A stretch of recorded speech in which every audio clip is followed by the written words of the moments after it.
III, né vers 699. C'est le fils du roi Childebert IV et de la reine Edone.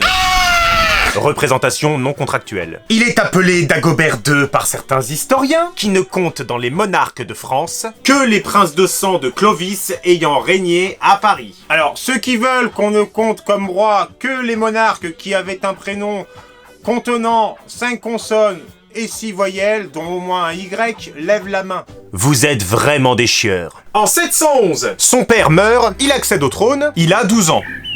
Mineur pendant toute la durée de son règne, encore un, ses maires du palais règnent en son nom. En Austrasie, le fucking Pépin the Fat, et en Neustrie, son fils cadet, fucking Grimoald the Young. Comme pendant le règne de son père finalement. Grimoald prend pour épouse... Non mais attendez, c'est l'épisode de Dagobert III là. Bah oui, mais on n'a rien. T'as de la chance d'être moi, sinon je te pisserais dans la bouche.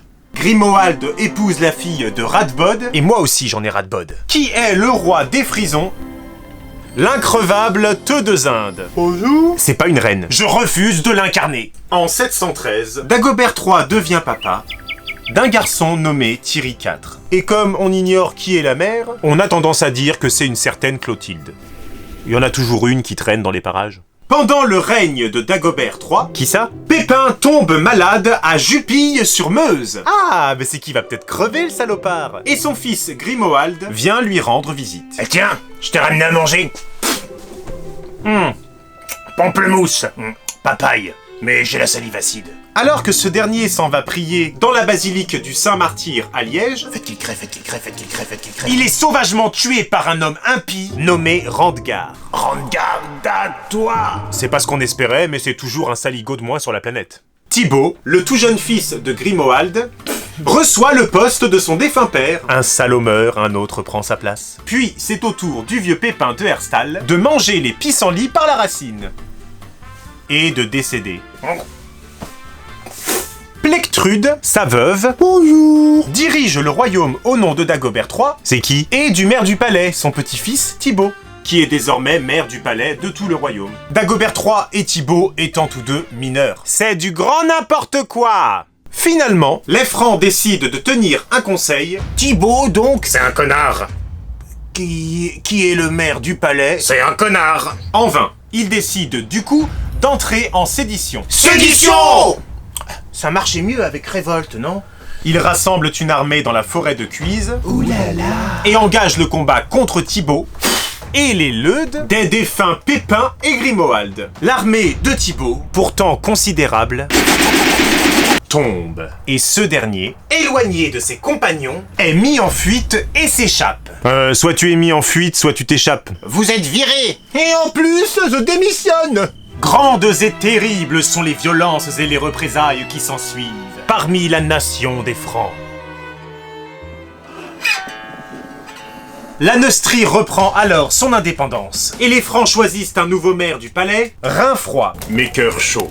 Ensemble, ils lèvent des forces armées et se hâtent jusqu'à la Meuse en dévastant tout. La Meuse, tout le monde s'en fout, à part les Meusiens. Rainfroid s'allie ensuite au roi des Frisons, Radbod, et il dévaste l'Austrasie. Mais l'Austrasie, tout le monde s'en fout, à part les Australopithèques. Rainfroid s'apprête à profiter de la division qui règne au sein des Pépins pour anéantir cette famille si dangereuse. Et sans doute pour rappeler à leur véritable dignité les descendants du grand Clovis. Cependant, un événement va mettre du plomb dans l'aile à ses projets. Car en 715, Dagobert III, dont on parle assez peu finalement, meurt des suites d'une maladie. Et glorieusement avec ça. Abonne-toi, partage, mets un pouce bleu, tape la cloche, petit inculte.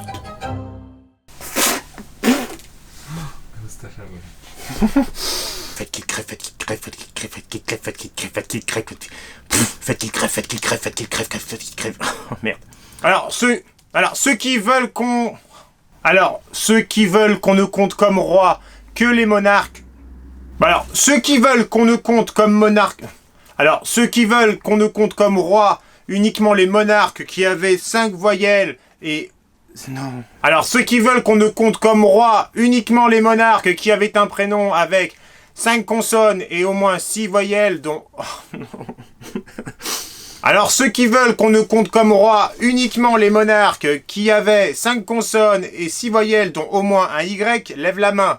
Je sais pas si c'est français.